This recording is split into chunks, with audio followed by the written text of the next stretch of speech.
사무엘하 21장 1절로 9절 말씀 제가 받들어 읽겠습니다.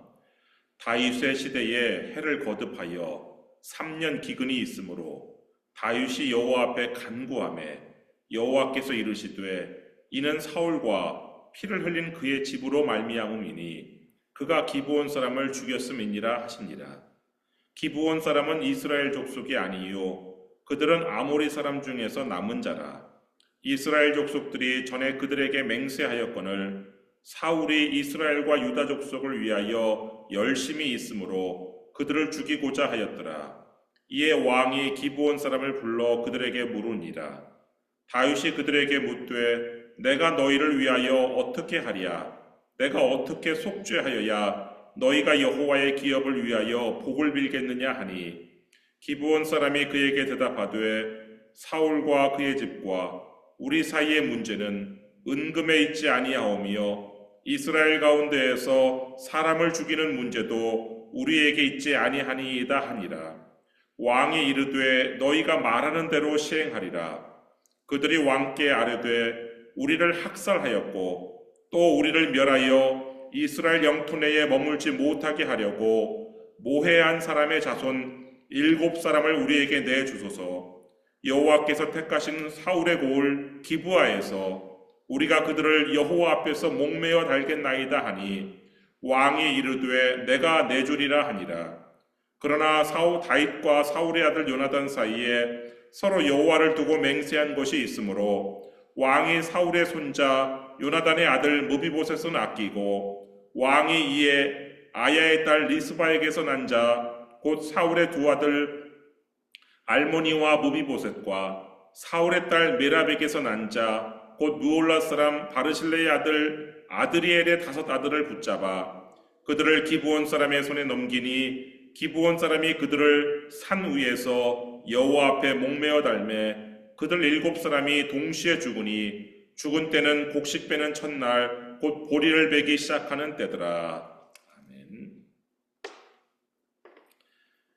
에스겔 선지자는 하나님께서 내리시는 4가지 재앙에 대해 이렇게 말하였습니다. 에스겔 14장 21절 말씀 보면 주 여호와께서 이같이 이르시되 내가 나의 4가지 중한 벌 곧 칼과 기근과 사나운 짐승과 전염병을 예루살렘에 함께 내려 사람과 짐승을 그 중에서 끊으리니 그 해가 더욱 심하지 아니하겠느냐. 하나님께서 내리시는 재앙이요, 칼, 기근, 그리고 맹수, 그리고 연병, 이 4가지인데 마지막 때 이 예루살렘이 얼마나 하나님을 배신했는지 하나님께서 이 4가지 재앙을 한꺼번에 내리시겠다고 경고하는 말씀이 바로 에스겔의 말씀인데, 근데 다윗은 지금까지 이 4가지 재앙 중에서 칼의 재앙을 당했어요. 칼에 의해서 장자 암논 그리고 3번째 아들 압살롬을 잃었어요. 그 외에도 조카 아마사와 수많은 백성들을 잃었어요. 그러한 칼의 재앙은 다윗의 죄 때문에 그랬어요. 다윗이 바스바의 남편 우리아를 칼로 죽인 그 악행 때문에 받은 재앙이 바로 칼의 재앙인데, 사무엘하 12장 9절 10절 말씀 보면 그러한데 어찌하여 네가 여호와의 말씀을 업신여기고 나 보기에 악을 행하였느냐. 네가 칼로 햇사람 우리아를 치되 암몬 자손의 칼로 죽이고 그의 아내를 빼앗아 내 아내로 삼았도다. 이제 네가 나를 업신여기고 햇사람 우리아의 아내를 빼앗아 내 아내로 삼았은즉 칼이 네 집에서 영원토록 떠나지 아니하리라 하셨고, 나단 선지자의 이 예언대로요, 칼의 재앙이 이 다윗의 생전에는 물론이고 다윗의 사후에까지 이어졌어요. 다윗의 4째 아들 아도니아도 칼에 맞아 죽었어요. 이같이 다윗은 자신의 죄 때문에 칼의 재앙을 받았는데, 근데 오늘 본문에서 이 다윗은 기근의 재앙까지 지금 받고 있어요. 1절 말씀 보면은 다윗의 시대에 해를 거듭하여 3년 기근이 있으므로, 여러분 3년이나 내리 흉년이 들었어요. 다윗 시대에. 우리가 만약 뭐 여러 가지 사유로 실직이나 뭐 여러 가지 이유로 3개월만 수입이 끊겨도 아주 고통스럽죠. 물론 뭐 3개월 정도는 뭐 실업급여나 뭐 저축해 놓은 걸로 이렇게 버텨나갈 수 있을지 모르겠어요. 근데 만약에 3개월이 아니라 3년 수입이 끊긴다고 생각해 보세요. 3년간 어떤 수입도 없다라고 생각해 보세요. 그러면 뭐 어떻게 되겠어요? 어떻게 되겠어요? 모기지나 뭐 렌트를 못 내서 온 가족이 길바닥에 나앉겠죠. 홈리스 뭐 노숙자 이야기가 남의 이야기가 아니에요. 우리가 홈리스의 삶을 뭐 살지는 않았지만 얼마나 비참한 삶일지는 우리가 충분히 짐작이 되죠. 제가 달라스 다운타운에 나갔다가 쓰레기통을 뒤져서 음식을 뒤져 먹고 추운 겨울밤 건물 한 켠에 쭈그려 자는 홈리스를 보고 큰 충격을 받았던 적이 있는데, 이렇게 3년 수입이 없으면 누구라도, 그 홈리스도 백인이었어요 그 당시에, 누구라도 홈리스가 될 수 있고 노숙자가 전락할 수밖에 없는 거예요. 물론 뭐 가족이나 친구, 지인, 친척들이 도와줘서 그러한 비참한 상황까지는 가지 않을 수도 있어요. 근데 문제는 나만의 기근의 재앙이 아니라 온 나라의 기근이 닥치는 거예요. 나만 힘든 게 아니라 가족도 친구도 지인도 모두 다 기근의 재앙 속에 있는 것. 이게 정말 문제죠. 북한이 고난의 행군이라고 부르던 시기가 있었어요. 1995년부터 1999년까지 4년 동안 북한에 대기근이 닥쳤어요. 북한 주민들은 뭐 고난의 행군 이런 거창한 이름 대신에 미공급 시기라고 이렇게 불러던데, 북한은 배급 경제 체제라서 주민들에게 이렇게 쌀하고 식료품을 배급해줘서 이 북한 주민들이 먹고 살았는데, 대기근이 닥치니까 주민들에게 나눠줄 쌀이 없는 거예요. 배급을 하지 못한 거예요. 그래서 미공급 시기라고 이 주민들이 부르는데, 아니 갑자기 맨날 배급받아 살다가 배급이 끊기니까 어떻게 되겠어요? 뭐 그냥 먹을 수 있는 것들은 굶어 죽지 않기 위해서 먹을 수 있는 모든 것은 다 먹었어요. 촉은 목피라고 해서 풀뿌리와 나무 껍질을 먹고, 또 북한의 이탄이라는 그런 석탄과 이탄과 뭐 이탄으로 국수를 만들어서 그런 것도 먹고, 흙까지 먹고, 나중에 먹을 게 없으니까. 그러다가 최후에는 뭐까지 먹었느냐? 인육, 사람 고기까지 먹었어요. 자기 자식까지 잡아먹었다는 끔찍한 이야기가 있을 정도인데,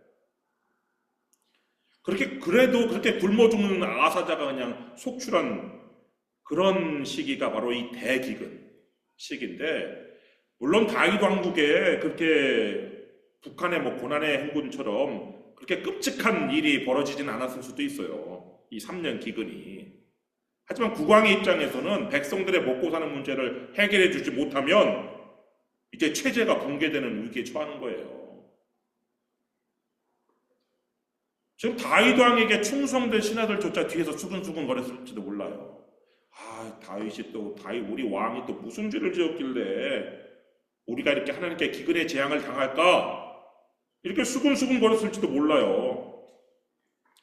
그러니까 다윗 입장에서는 이 모든 책임이 다 자신의 책임 같아서 얼마나 하나님 앞에 간구했겠어요? 하나님 앞에 간절히 기근의 원인이 뭔지 내 죄 때문이면 알려달라고 간절하게 기도를 했더니 하나님께서 이렇게 대답을 하신 거예요. 1절 다시 보면은, 다윗의 시대에 해를 거듭하여 3년 기근이 있으므로 다윗이 여호와 앞에 간구하매 여호와께서 이르시되 이는 사울과 피를 흘린 그의 집으로 말미암음이니 그가 기브온 사람을 죽였음이니라 하시니라.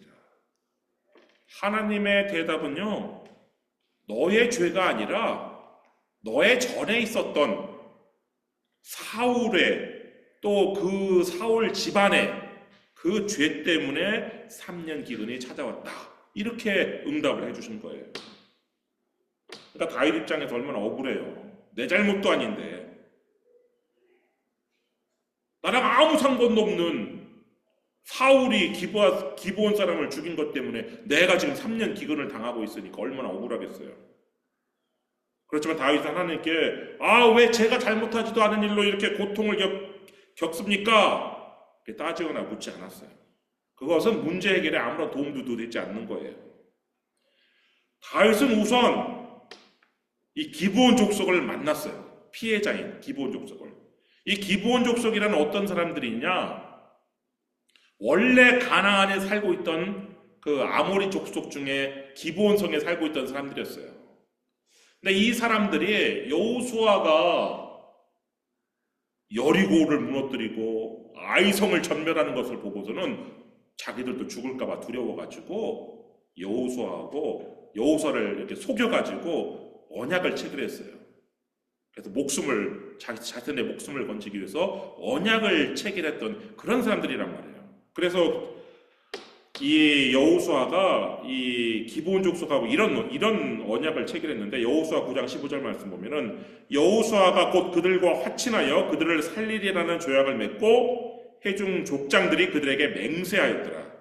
그러다가 이제 알게 된 거예요. 아니 멀리 산다고 니네들이 우리들 속였구나. 바로 옆에 살면서. 그래가지고 이들에게 이 여호수아가 부과한 것이 바로 뭐냐? 여호수아 9장 27절 말씀 보면은 그날에 여호수아가 그들을 여호와께서 택하신 곳에서 회중을 위하며 여호와의 제단을 위하여 나무를 패며 물을 길른 자들로 삼았더니 오늘까지 이르니라.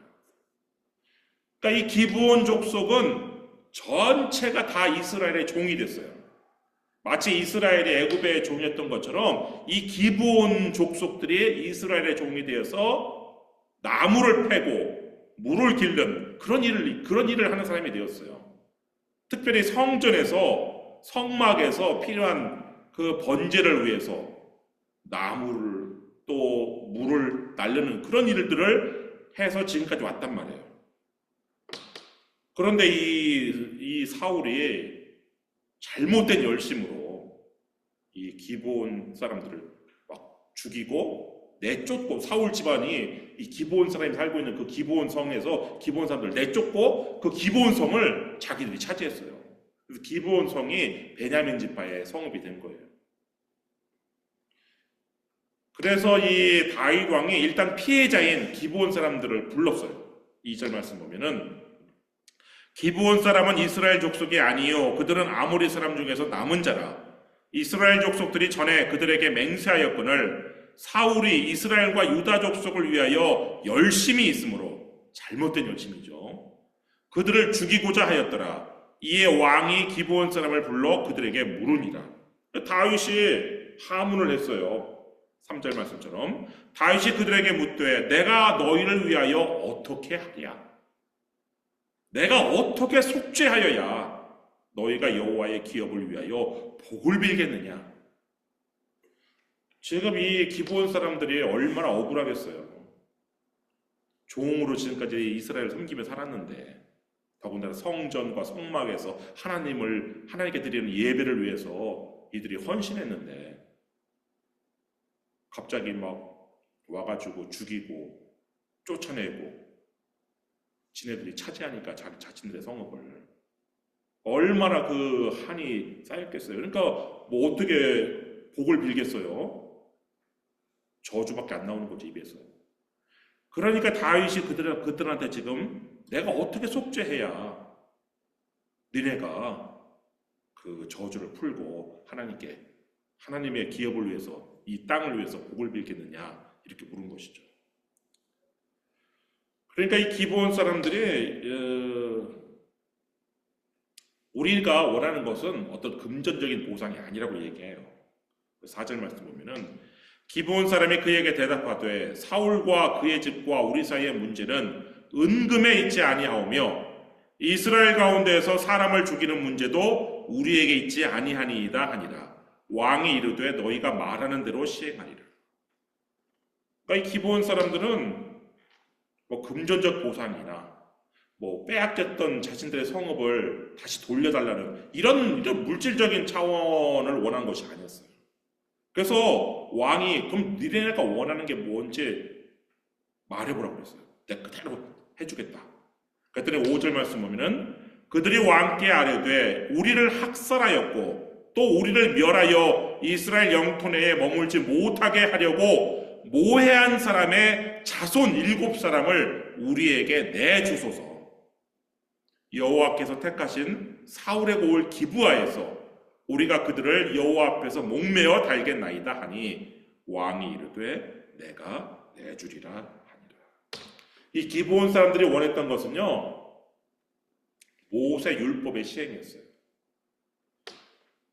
하나님께서요 어떤 법을 주셨냐면 신명기 19장 21절 말씀 보면은 내 눈이 긍휼히 여기지 말라. 생명에는 생명으로, 눈에는 눈으로, 이에는 이로, 손에는 손으로, 발에는 발로입니다.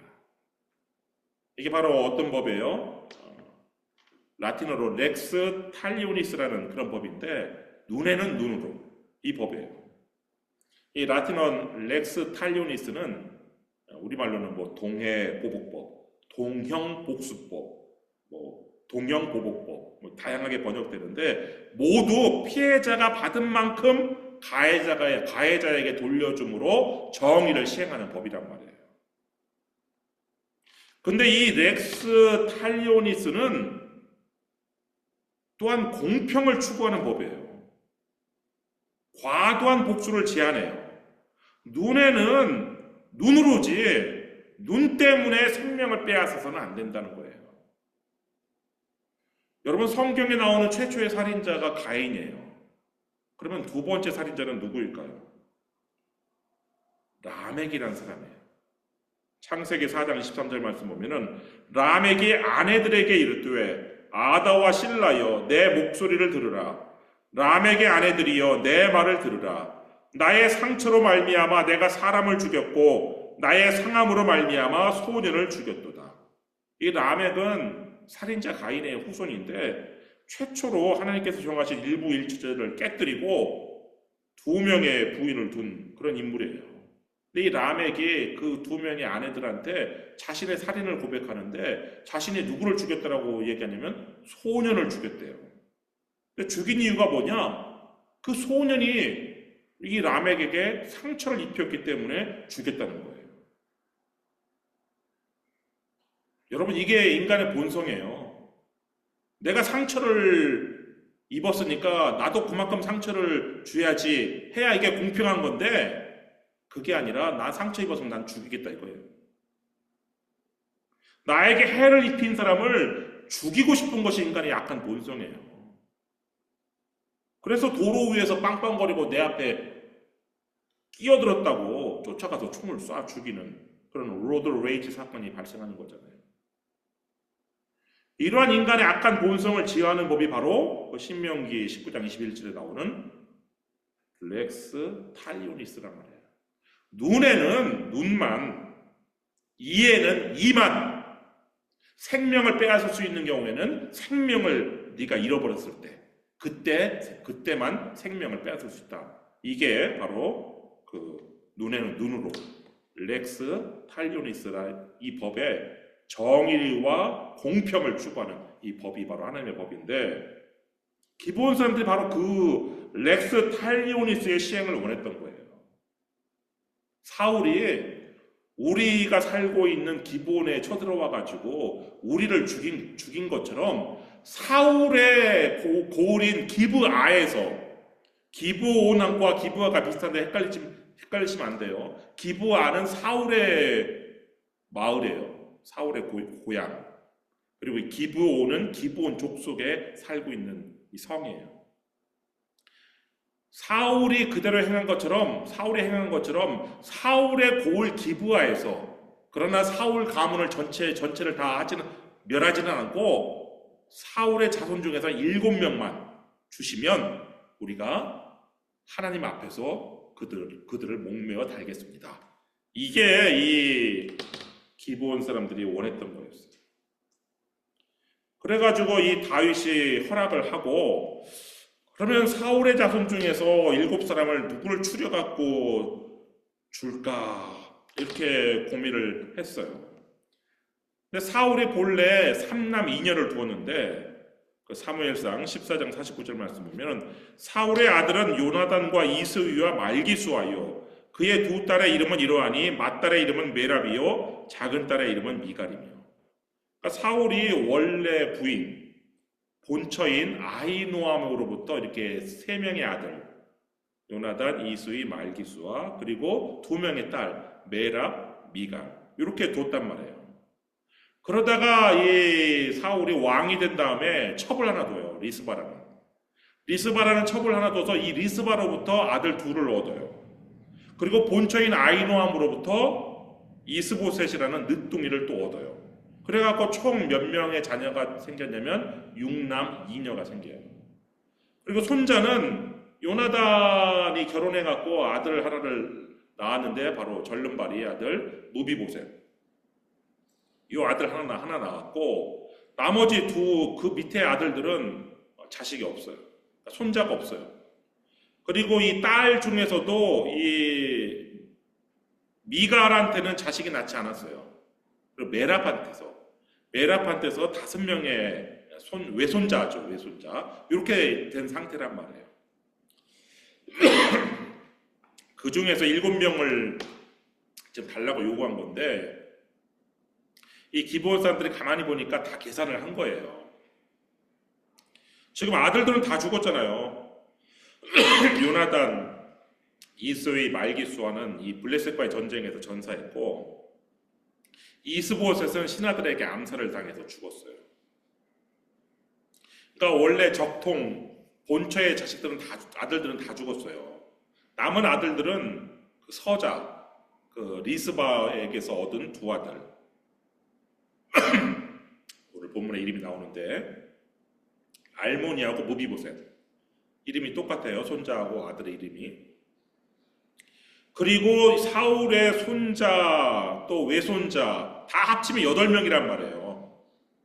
그러니까 이 원래 기브온 사람들이 8명을 요구했을 수도 있는데 7명을 요구한 이유는 다윗이 지금 왕자처럼 그 요나단의 아들 무비보셋을 지금 왕자처럼 대하고 있잖아요. 그러니까 그 아들은 빼고 나머지 7사람을 요구한 거란 말이에요. 그러니까 이로써 사울의 가문은 그 절름발이 무비보셋 빼놓고는 이제 완전히 멸족이 되는 건데 그래가지고 이 다윗이 요구하는 대로 다 넘겨줬어요.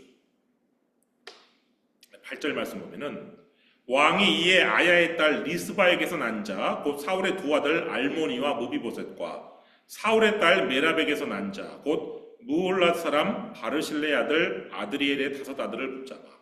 이게 복잡하네요. 그러니까 메랍이 누구랑 결혼했냐? 무올랏 사람하고 결혼을 했는데 아드리엘이라는 사람과 결혼했는데 이 아드리엘은 누구의 아들이냐? 바르실레의 아들이라는 뜻이죠. 그렇게 해서 여하튼 메랍에게서 난 5 아들 그리고 사울의 첩 리스바에게서 난 2 아들 2명의 아들과 5명의 외손자 해서 7명을 이 다윗이 붙잡아다가 기브온 사람에 넘겨줘서 이 기브온 사람들이 그들을 하나님 앞에서 목매어 다뤘어요. 9절 말씀 보면은 그들을 기브온 사람의 손에 넘기니 기브온 사람이 그들을 산 위에서 여호와 앞에 목매어 달매 그들 7사람이 동시에 죽으니 죽은 때는 곡식 빼는 첫날 곧 보리를 베기 시작하는 때더라. 이스라엘에서는 우기와 건기가 이렇게 나눠져 있어서 우리의 기후랑 다른데 이스라엘에서는 곡식 빼는 그 첫날이 언제냐면 보리를 추수하는 그 때인데 양력으로 3월, 4월 경인 봄에 이렇게 곡식을 뺀단 말이에요. 그러니까 이 7사람이 죽은 때가 언제냐? 바로 봄이란 말이에요. 곡식 빼는 때. 근데 기브온 사람들의 이 억울함이 풀렸음에도 불구하고 이게 하나님께서 이 여전히 기도를 듣지 않으시는 거예요. 이 땅을 위한 기도를 하나님께 듣지 않으세요. 기근의 재앙이 끝나고 곡식이 자라고 추수의 기쁨을 얻어야 되는데 이게 아직 안 되는 거란 말이에요. 그래서 왜 안 되나 가만히 봤더니 기브온 사람들의 억울함은 풀렸는데 이 리스바의 원통함은 풀리지 않았어요. 여러분 생각해 보세요. 리스바 입장에서. 아니 자신의 두 아들이 아무런 잘못도 하지 않았는데 아버지가 사울이라는 이유로 그냥 끌려가서 비참하게 목매달아 죽었단 말이에요. 그리고 그래 뭐 그렇게 정치적인 이유로 뭐 화를 입을 수도 있겠죠. 그러면 사람이 죽었으면 죽은 다음에 장례를 치러야 될 거 아니에요. 그런데 장례를 치르지 않고 이 다윗 왕이 아들들을 붙잡아가기만 했지 장례를 치르지 않아가지고 그냥 그 나무에 매달린 채로 그대로 방치된 거란 말이에요. 이게 지금 율법에 어긋나는 것이거든요. 모세 율법에.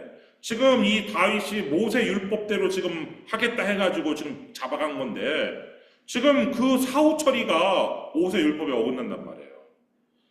신명기 21장 22절 23절 말씀 보면은 사람이 만일 죽을 죄를 범함으로 네가 그를 죽여 나무 위에 달거든 그 시체를 나무 위에 밤새도록 두지 말고 그날에 장사하여 네 하나님 여호와께서 내게 기업으로 주신 땅을 더럽히지 말라. 나무에 달린 자는 하나님께 저주를 받았습니다. 하나님께서는요 나무에 달린 시체는 바로 그날로 장사라고 그랬어요. 나무에 달아놓은 채로 계속 놔두지 말라고 그랬어요.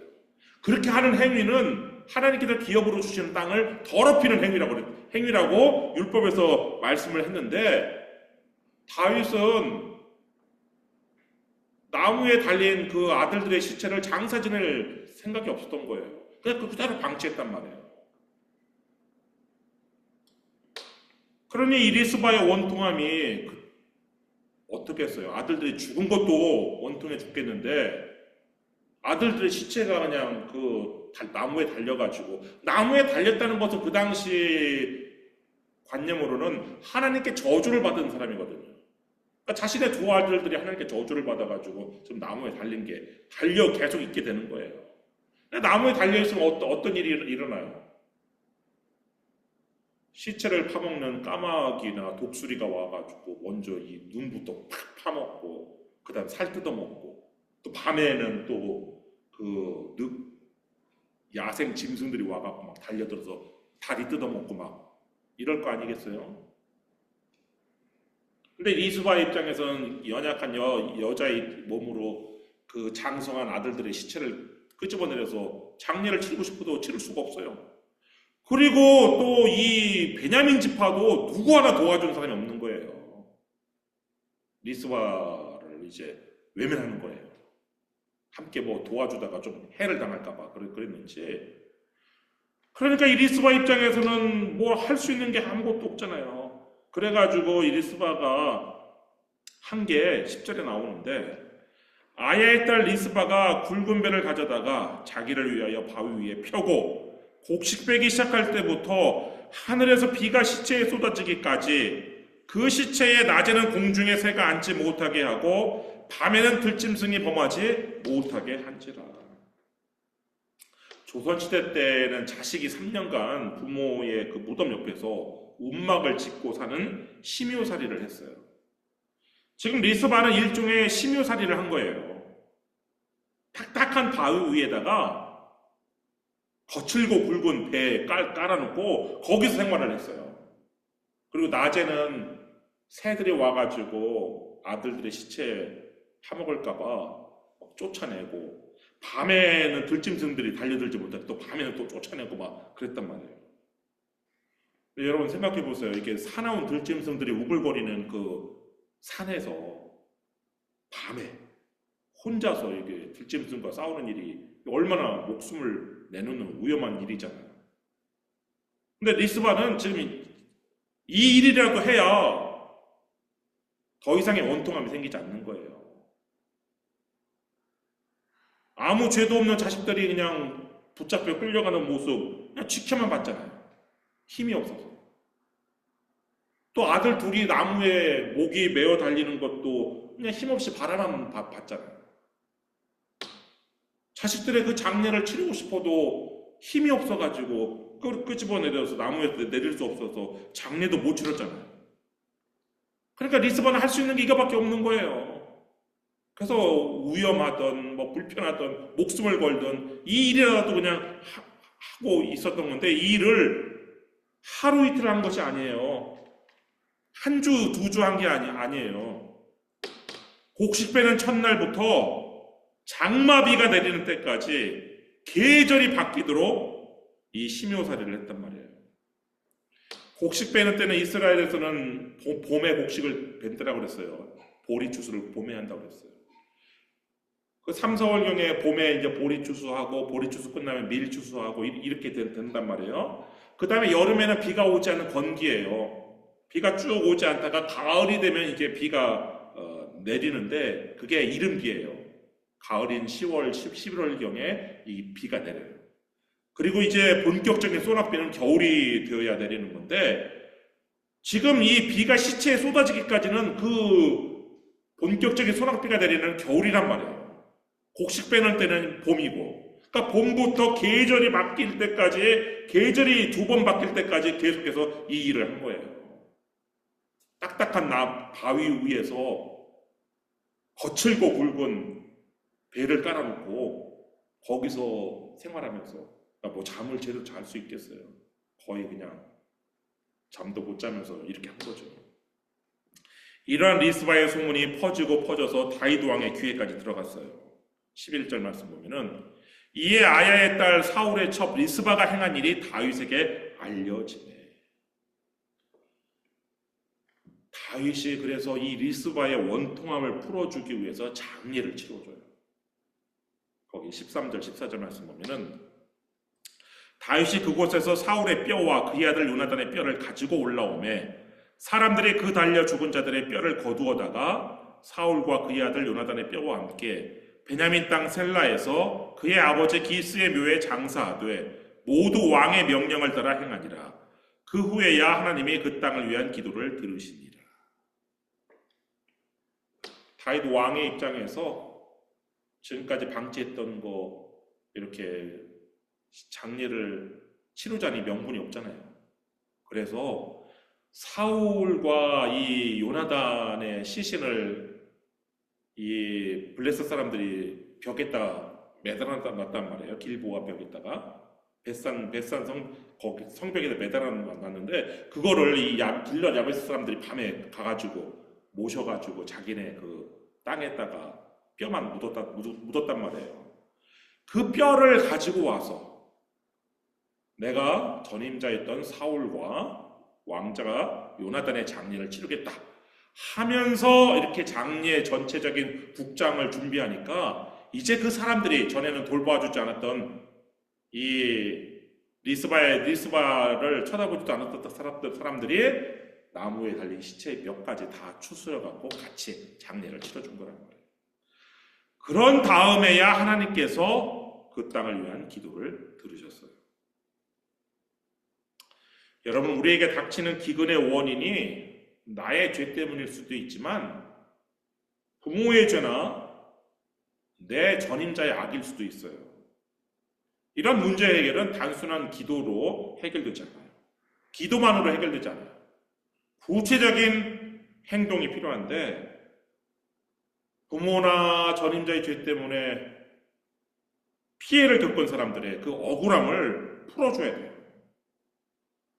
가난하고 약하다는 이유로 피해를 당한 사람들의 원통함을 풀어주어야 그 후에야 하나님께서 우리의 기도를 들으시는 것이죠.